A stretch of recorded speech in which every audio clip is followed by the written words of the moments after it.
Here's our 3 days and 2 nights Baguio itinerary na chill lang, may rides, city spots, at nature views na pwede for all types of travelers. For our day 1, nag-start kami bumiyahe around 5 AM mula Pasay to Baguio.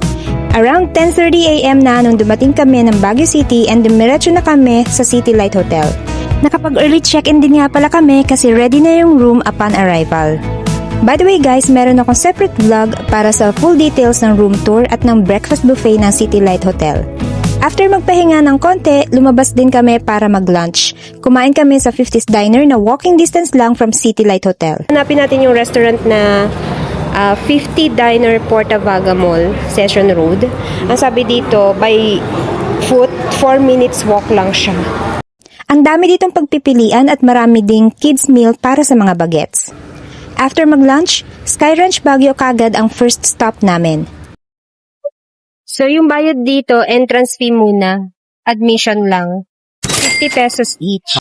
Sumakay kami ng Ferris wheel kung saan kitang-kita ang view ng buong Baguio City. Sumakay na rin kami ng Super Vikings at iba pang child-friendly na rides.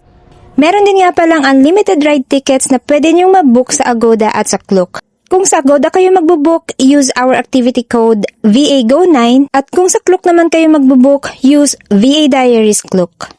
Para sa mga hotel bookings, both domestic and abroad, use our promo code VASTAYAGODA kung sa Agoda kayo magbubook to get up to 10% off and kung sa Klook naman, use VADARIESKLOOK to get exclusive discount. To cap the day, dumaan kami sa Baguio Country Club Christmas Village.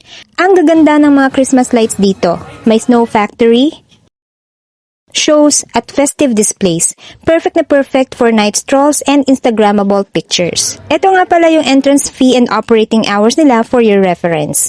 Day 2 ang highlights ng trip namin na ito kasi nagpunta kami sa Mount Camisong sa Itogon, Benguet. Bilang nature lover, na-appreciate ko talaga ang naggagandahang mountain views at open landscapes.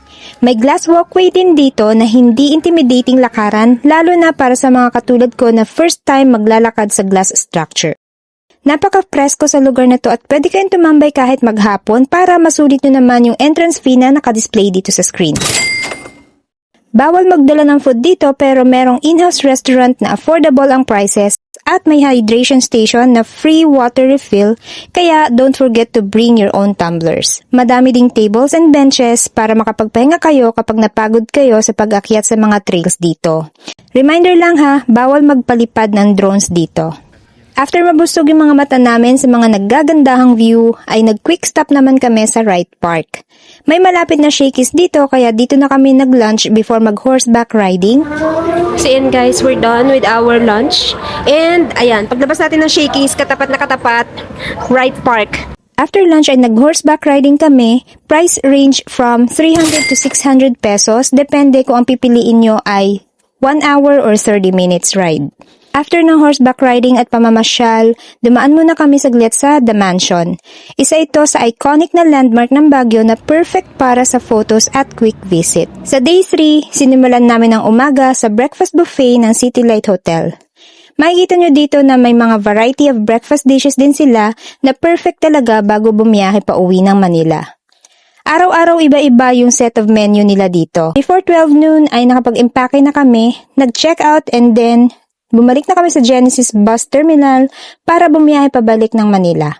Kung umabot po kayo sa part ng video na to o hanggang sa dulo, maraming salamat po sa time ninyo. Lalong-lalo na po sa mga nag-subscribe, nag-share, nag-comment, nag-like, at dun sa mga gumamit na ng mga promo codes po namin, maraming salamat po sa tulong ninyo. Feel free to subscribe lang po para ma-notify po kayo kagad pag may mga new videos. Thank you so much po ulit sa time ninyo and see you on the next one!